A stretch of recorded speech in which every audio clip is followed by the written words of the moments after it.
Magandang tanghali po. Oras na para sa maiinit na balita.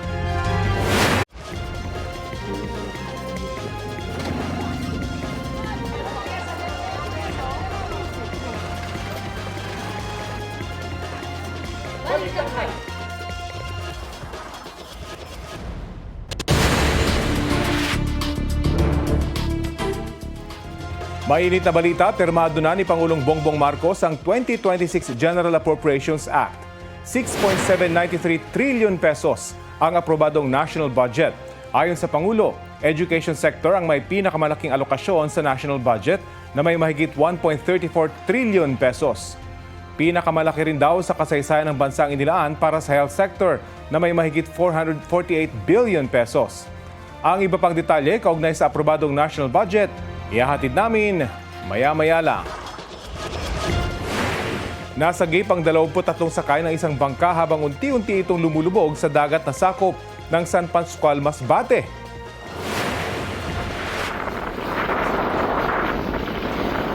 Sa gitna ng malakas na hangin at alon, siksikan at babad na sa malamig na tubig ang 20 turista, kapitan at 2 crew sa isang bangka. Kwento ng isa sa mga turista, nabutas ang kanilang bangka habang papuntang Sombrero Island. Ang iba sa kanila nasugatan sa braso at hita. Reklamo ng uploader, mabagal daw ang pagresponde ng Philippine Coast Guard sa kanyang mga kasamahan.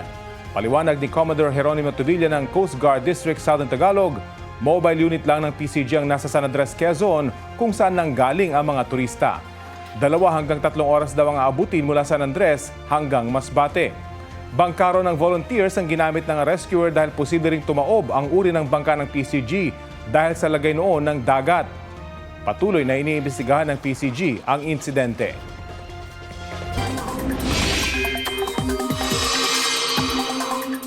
Kahit walang bagyo, nakaranas ng masamang panahon ang ilang bahagi ng bansa nitong weekend. May ilang lugar na nasalanta ng rock slide habang marami ang nalubog sa baha. Balitang hatid ni Oscar Oida.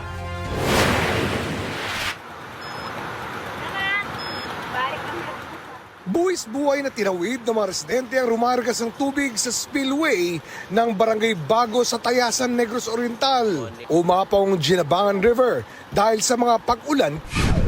Mabihas tubig, uy.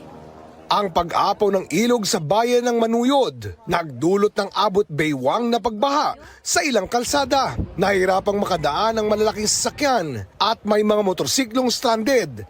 Pinasok ng tubig ang ilang bahay. Dumaustos naman ang malalaking bato sa bahagi ng National Highway sa bayan ng Valle Hermoso. Binahari ng ilang kalsada sa Victoria, Oriental Mindoro. Abot tuhod ang baha sa ilang lugar sa Tacloban. Sa Caramoan, Camarines Sur, hindi madaanan ang ilang kalsada dahil sa pagbaha. Dahil sa lakas ng alon, tumaob ang isang bangka. Isa sa mga sakay nito ang nasawi at may isang hinahanap pa. 3 barangay ang binaha sa Tiboli, South Cotabato, ayon sa kanilang PDRRMO. 14 na pamilya ang inilikas.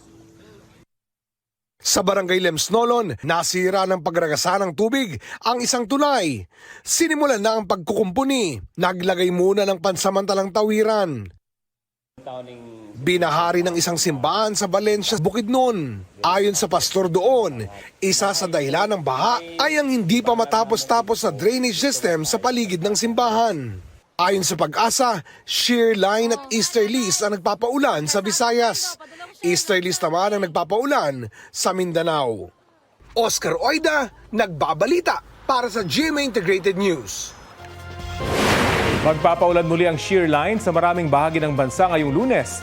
Apektado ng shear line ang Visayas, Bicol Region, Quezon Province, Oriental Mindoro, Marinduque at Romblon. Pinaalerto ang mga nasabing lugar mula sa banta ng baha o landslide. Base sa rainfall forecast ng Metro Weather, uulanin ng halos buong Kabisayaan at ilang panig ng Southern Luzon at Western Mindanao sa mga susunod na oras. May ulan din sa ilang bahagi ng Ilocos Region. Mababa naman ang tsansa ng ulan dito sa Metro Manila. Magpapaulan din sa ilang panig ng Luzon ang hanging amihan habang easterlies sa Mindanao.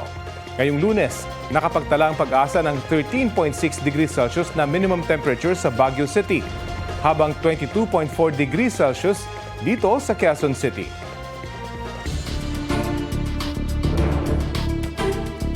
Mainit na balita, inaresto si retired Major General Romeo Puquis kaugnay sa kasong inciting to sedition. Detalye tayo sa ulat on the spot ni Ian Cruz.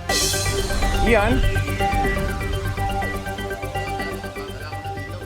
Yes, Rafi, sa mga sandaling ito ay narito pa rin sa loob ng CIDG-NCR ang inaresto nga na retired Air Force General na si Romeo Puquis para sa pagpoproseso sa kanya kagaya ng iba't ibang ginagawa sa pag-aresto gaya ng mugshot, ng fingerprints at yung medical. At Rafi, inaresto nga kaninang umaga si General Puquis sa pagdating nito sa bansa alas 8 ng umaga kanina nang lumapag ang aeroplanong sinakyan ni Puquis mula Bangkok, Thailand sa bakasyon kasama ang kanyang pamilya. Nakaproses na siya na makunan palabas ng terminal. Ang pag-aresto ay sa bisa ng warrant of arrest mula sa Quezon City RTC kaugnay sa inciting to sedition case ni Puquis. Sa eksklusibong panayam ni Puquis, isa umano itong uri ng panggigipit sa mga taong bayan na naghahayag lamang ng damdamin sa nagaganap na korupsyon sa bansa. Paglabas ng terminal, naghihintay na ang sasakyan para kay Puquis. Nasa parking naman si Attorney Ferdinand Topacio at mga kasamang retiradong general ni Puquis. Sigaw nila dapat may kasamang abogado si Puquis sa sasakyan, bagay na hindi na napagbigyan. Agad din nila sa Camp Crame si Puquis para iproseso nga at dalhin sa QCRTC Kalaunan. Sabi ni Topacio, ipoproseso nila ang piyansa ni Puquis ngayong araw. Nagugat ang kaso sa statement ng retiradong general sa mga rally na ininterpret naman daw na nanghihikayat na wag nang galangin ng gobyerno at ang mga nasa active service naman ay mag-withdraw ng suporta. Wala naman daw ganoon. Kinundina rin ng mga kasama niya sa United People's Initiative ang umunay panggigipit sa kapwa retired officer na nagpahayag lang umano ng damdamin. Narito ang pahayag ni retired Air Force General Puquis. Ito ay panggigipit to, pang-ahas, pananakot sa ating mga taong mamamayan. Papahayag ng damdamin sa matinding korupsyon sa bayan natin. Bakit po kayo nakaganyan? Inaresto ko dahil may kaso ako na inciting sedition. So hinaharap natin to.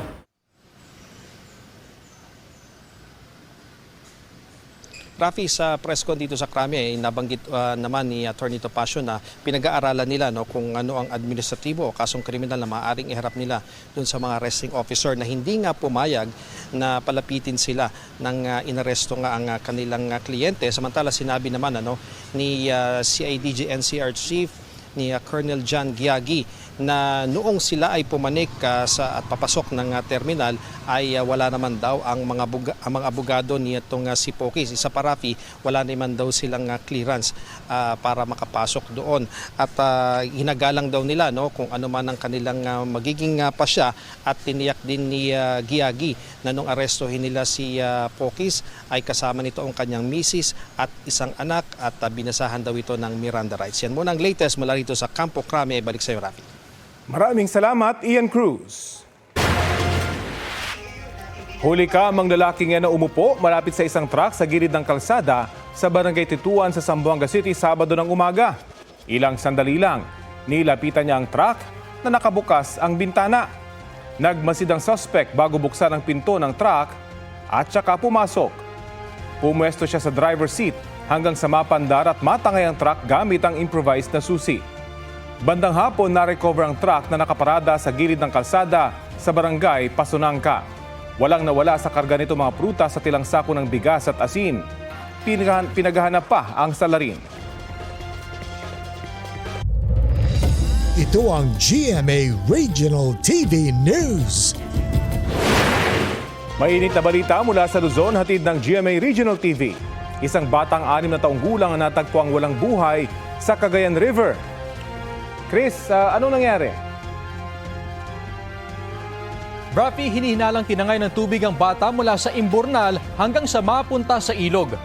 Ayon sa mga magulang ng bata, huli nilang nakita ang anak hapon noong Biyernes habang naliligo sa labas ng kanilang bahay at malapit sa imburnal. Hinanap siya sa Cagayan River at nakita ang kanyang bangkay na palutang-lutang sa ilog madaling araw noong Linggo. Ibinuburol na siya ng kanyang pamilya. Naghahanda na rin ang mga deboto ng Poong Jesus Nazareno sa ilang probinsya para sa Nazareno 2026. Sa Lawag, Ilocos Norte, inayos at binihisa na ang replika ng imahen sa isang kapilya roon. Magkakaroon din daw ng sariling bersyon ng pahalik at traslasyon. Dagsa na rin ang mga deboto ng Poong Jesus Nazareno sa Señor Divino Tesoro Shrine sa Kalasyaw dito sa Pangasinan. Diyan na raw sila mag-aalay ng panalangin para hindi na bumiyahe papunta sa Quiapo, Maynila. Bukas ang Señor Divino Tesoro Shrine sa publiko simula alas 4 ng madaling araw hanggang sa gabi. Dito naman sa Metro Manila, ilang kalsada sa lungsod ng Maynila ang isasara para sa taon ng traslasyon ng Poong Jesus Nazareno.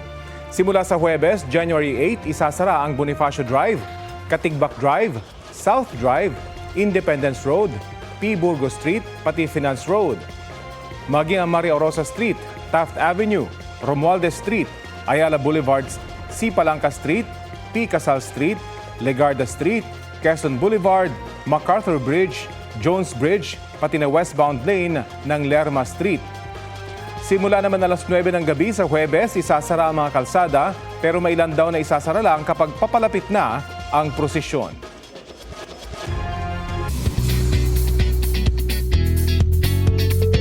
Sa pagpasok ng New Year, tututukan na rin daw ng gusto ni na sparkle artists Ashley Ortega and Faye Lorenzo ang kanya-kanyang business ventures. Si Ashley, candle business ang sinimulan dahil sa kanyang hilig sa mga kandila.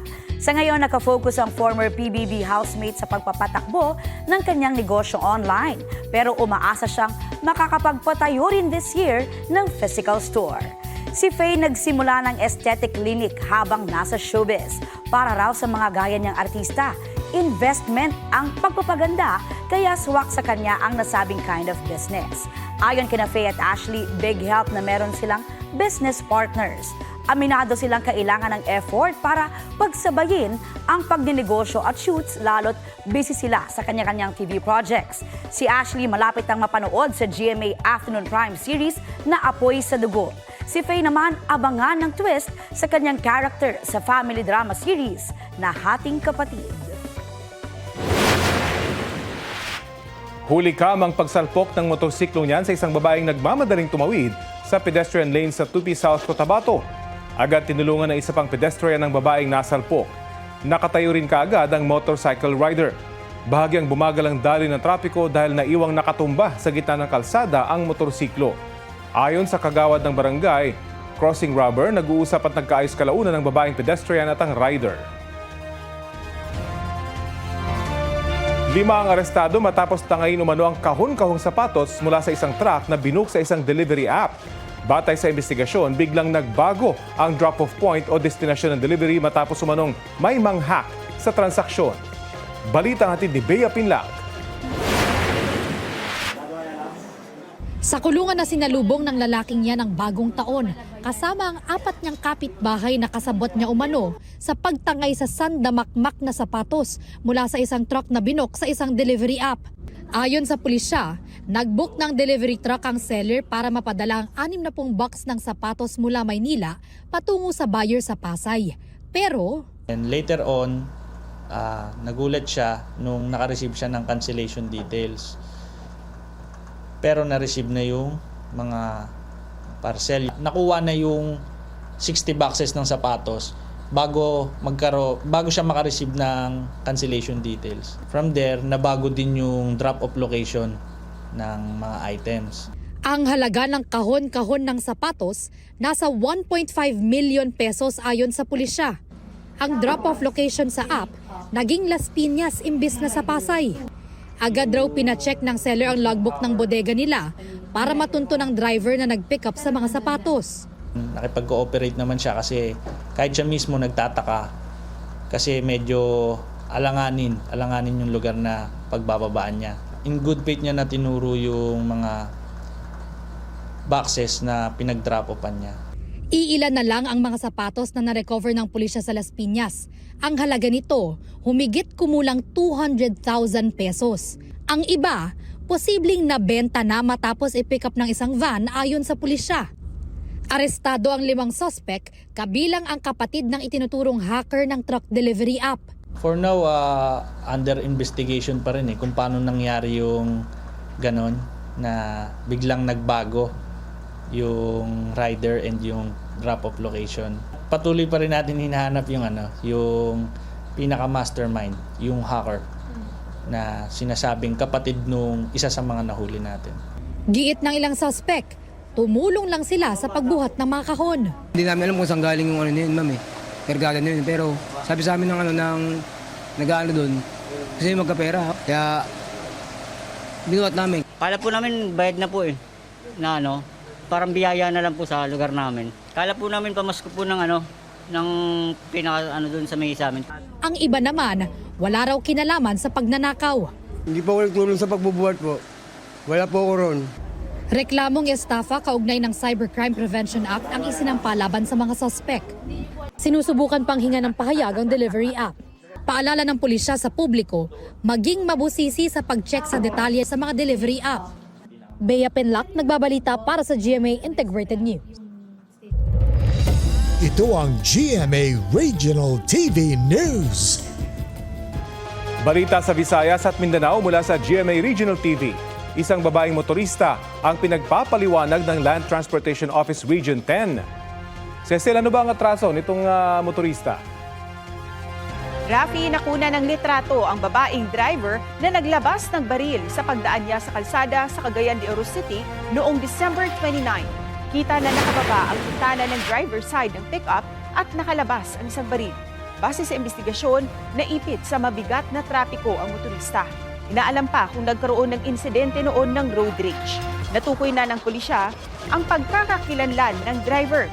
Natunto na rin ng LTO Region 10 ang may-ari ng pickup. Pareho silang inisyuhan ng show cause order. Ngayong araw sila inutusang magtungo sa LTO. Posibleng suspindihin o bawiin ang lisensya ng babaeng driver na nakunan ng litrato. Puspusa na ang paghahanda dito sa Cebu City para sa nalalapit na Sindulog Festival. Ayon sa mga otoridad, nasa 10,000 pulis at force multiplier ang ide-deploy para sa iba't ibang aktibidad ng fiesta. Ngayong araw, nakatakdang simulan ang pagtatalaga sa kanila, partikular na sa Cebu City Sports Center. Ayon sa isang konsehal ng lungsod, nasa 70% nang tapos ang preparasyon para sa Sindulog Festival. May opening salvo sa Huwebes, habang sa January 18 naman ang Grand Parade. Mga mare at pare, tila na Patrick in real life. Si Pipito Manaloto star John Fair. Suot ang kanyang barong outfit. Pumunta sa isang simbahan sa Makati City si John nitong January 3 para sana sa kasal ni sparkle artist Mikoy Morales. Yun lang, sa March pa pala ang kasal ni Mikoy. January 3 lang daw kasi ang nabasa ni John sa invitation card na deadline pala para sa RSVP. Na-realize niyang ibang kasal lang napuntahan nang mapansing siya lang ang nakabarong at iba ang itsura ng groom. Nang tawagan daw niya si Chariz Solomon na gumaganap na misis niyang si Janice sa Pipito Manaloto, confirmed, ibang kasal ang napuntahan niya. Mas confirmed yan nang ipost ng photo studio na present sa wedding ang larawan ni John sa kasal. Comment ng netizens, mala episode sa sitcom ang nangyari kay John, aka Patrick.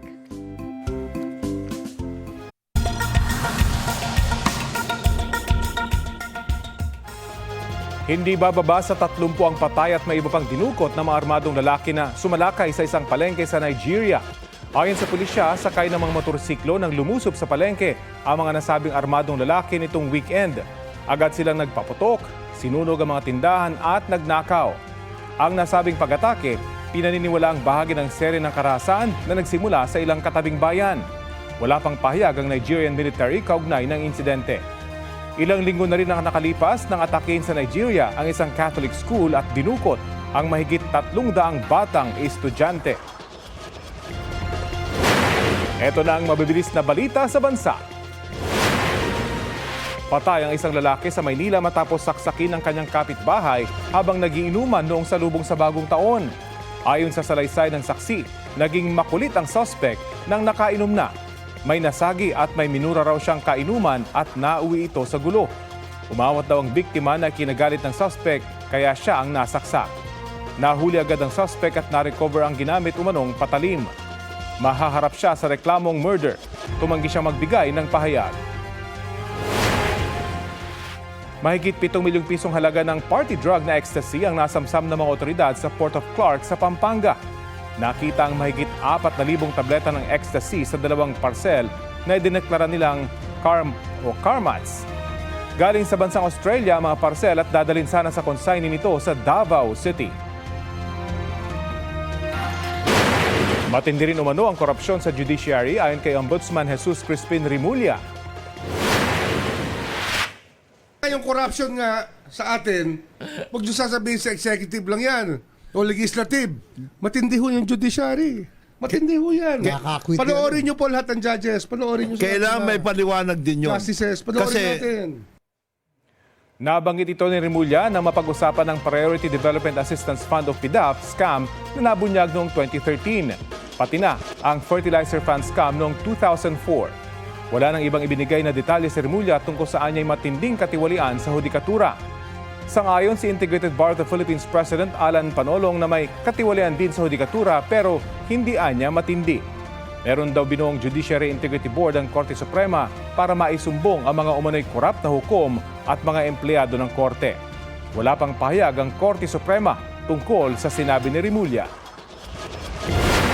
Hindi naman siguro ganun katindi yung corruption in the judiciary. Most of our judges are ethical than those alleged corrupt ones. To be fair with them, their decisions are based on the merits of the case, meaning to say they appreciate the facts then and the evidence. Isang buwan bago matapos ang one-year ban, inihahanda na raw nilang grupo ang panibagong impeachment complaint laban kay Vice President Sara Duterte. Kasama sa mga inaabangan ang pasya kaugnay sa apela ng Kamara sa Korte Suprema na baligtarin ang nauna nitong desisyon na unconstitutional ang impeachment complaint noong 2025. Balita hatid ni Jonathan Andal. Sa February 6, tapos na ang 1 taong pagbabawal na maghain ng impeachment complaint laban kay Vice President Sara Duterte na base sa ruling ng Korte Suprema. Ibig sabihin, pwede na muling ihabla ang bise, bagay na pinag-aandaan na ng ilang grupo at individual ayon sa Makabayan Bloc sa Kamara. Pero maghihintay muna sila hanggang Pebrero kung maglalabas na ng desisyon ng Korte Suprema sa apela noon ng mga complainant na baligtarin ang unang desisyon ng mga maestrado na nagsabing walang bisa at labag sa konstitusyon ng impeachment complaint noon laban sa bise. Kung sakaling mag-reconsider ang Supreme Court sa decision niya, di ibig sabihin nito magpapatuloy na yung trial sa Senado. Hindi na kailangang mag-refile.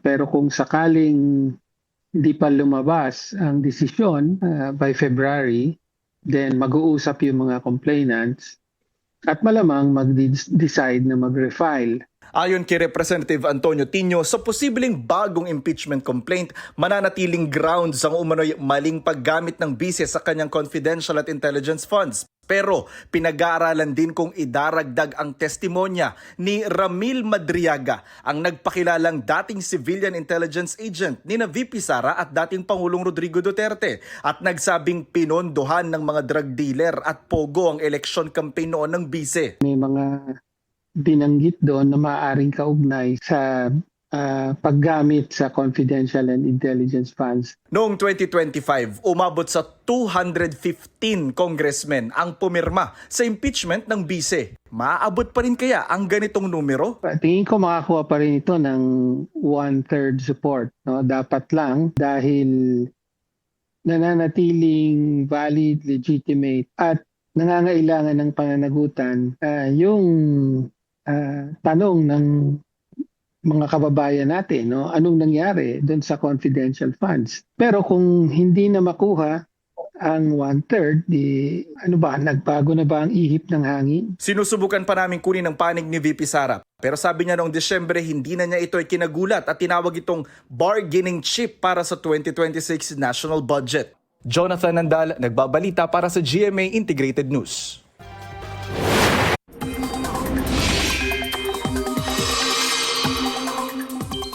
Update tayo sa lagay ng panahon kung saan ilang bahagi ng bansa nitong weekend ang binaha kahit walang bagyo. Kausapin natin si Pag-asa Weather Specialist Charmaine Varilla. Magandang umaga at welcome po sa Balitang Hali. Yes, magandang umaga Sir Rafi at sa lahat po ng ating mga tiga-pakinig po ngayon.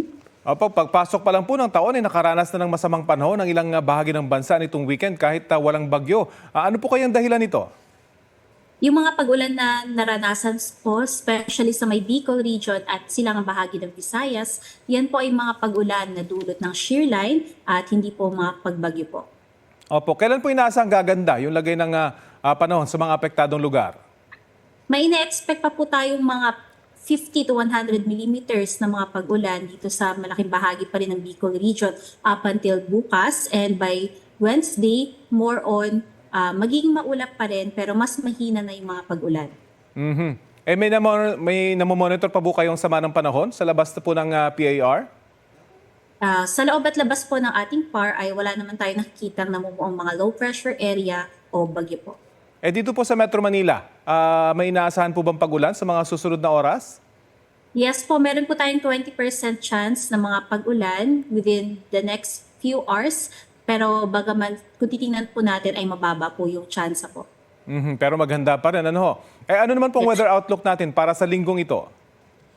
Sa nakikita po natin ay patuloy pa rin nga yung mararanasan ng mga pag-ulan dito sa may Bicol region. And although magiging maulan ngayong araw dito sa may bahagi ng Zamboanga Peninsula, gaganda na po yan starting tomorrow. And then asahan din po natin na dito sa may parte ng Cagayan Valley, Car, Aurora at Quezon ay magkakaranas din po ng mga katamtaman hanggang sa mga malalakas na mga pag-ulan, especially by Thursday na kung saan maaaring magkaroon uli ng surge yung ating northeast monsoon.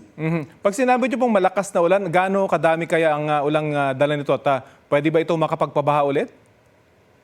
Yung pinakamalalakas na mga pag-ulan this week po ay maaaring magtagal na lang hanggang bukas. So, although may mga pag-ulan pa rin po dyan, I expect natin na mas mahina na as compared yesterday. Pero dahil nga tuloy-tuloy, yung nakikita natin pag-ulan dito sa may Bicol region and some parts ng Eastern Visayas, andyan pa rin po yung chance na mga pagbaha at pagguho ng lupa. Nabanggit po yung Bicol region na lately nag-aalboroto yung Bulkang Mayon. Ano kayo posibleng epekto nito dyan po sa area ng Mayon, itong posibleng pag-ulan doon? Yes po, no? So sa ngayon po, wala naman po tayo nakikita maging posibleng epekto pa nito.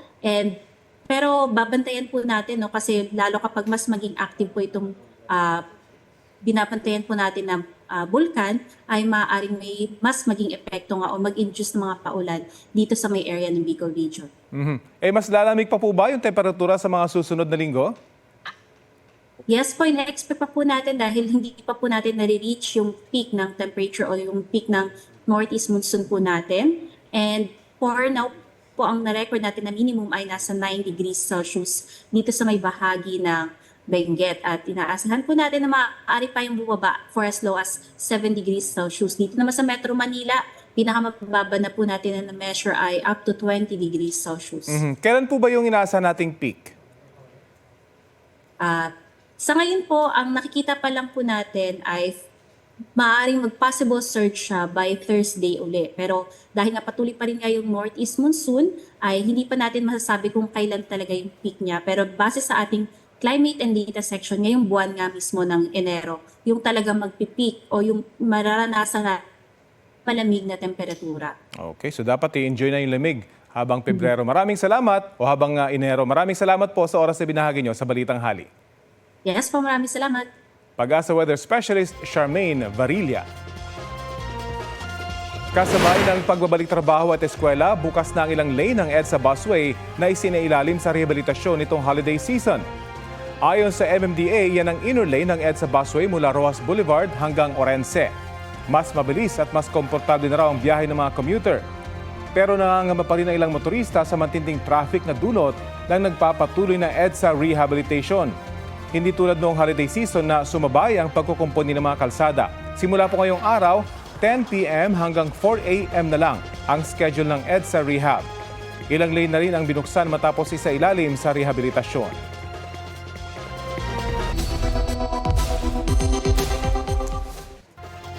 Para sa mga magulang at mag-aaral, kung may nakita po kayong post online na mas pinahaba ang Christmas break, hindi po yan totoo. Ayon sa Department of Education, may kumakalat na sa January 12 pa ang balik eskwela ng mga mag-aaral.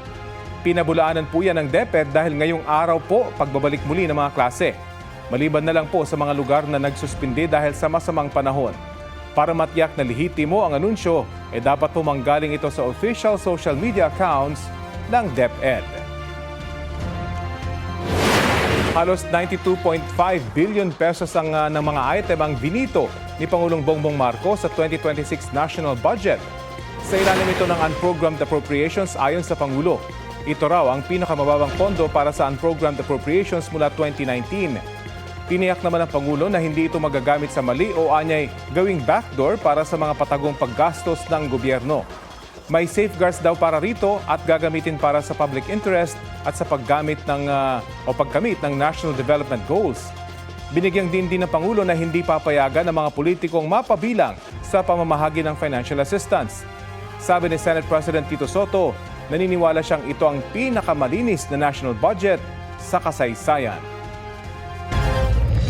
Ito ang GMA Regional TV News. Patay ang isang lalaking 13 anyos nang malunod siya sa isang dam sa Duero, Bohol. Ayon sa nakasaksi sa insidente, umupo sa gilid ng dam ang binatilyo matapos niyang maligo roon. Bigla na lang daw siyang natumba at bumagsak sa tubig. Sinubukan siyang iligtas ng mga nasa lugar pero nang dalhin sa ospital ay idineklarang dead on arrival. Ayon sa lola ng biktima, may sakit na epilepsy ang kanyang apo. Nagdulot ng matinding traffic ang pagtagilid ng 10-wheeler sa bahagi ng Marcos Highway sa Tuba, Benguet. Nagkalat sa kalsada ang karga nitong construction materials nitong Sabado. 4 na lane ng highway sa Barangay Badiwan ang apektado. Kaya agad nagsagawa ng clearing operations ang mga otoridad. Wala namang nasaktan. Sa ngayon, passable na sa mga motorista ang Marcos Highway. Patuloy pa ang investigasyon ukol sa sanhi ng aksidente.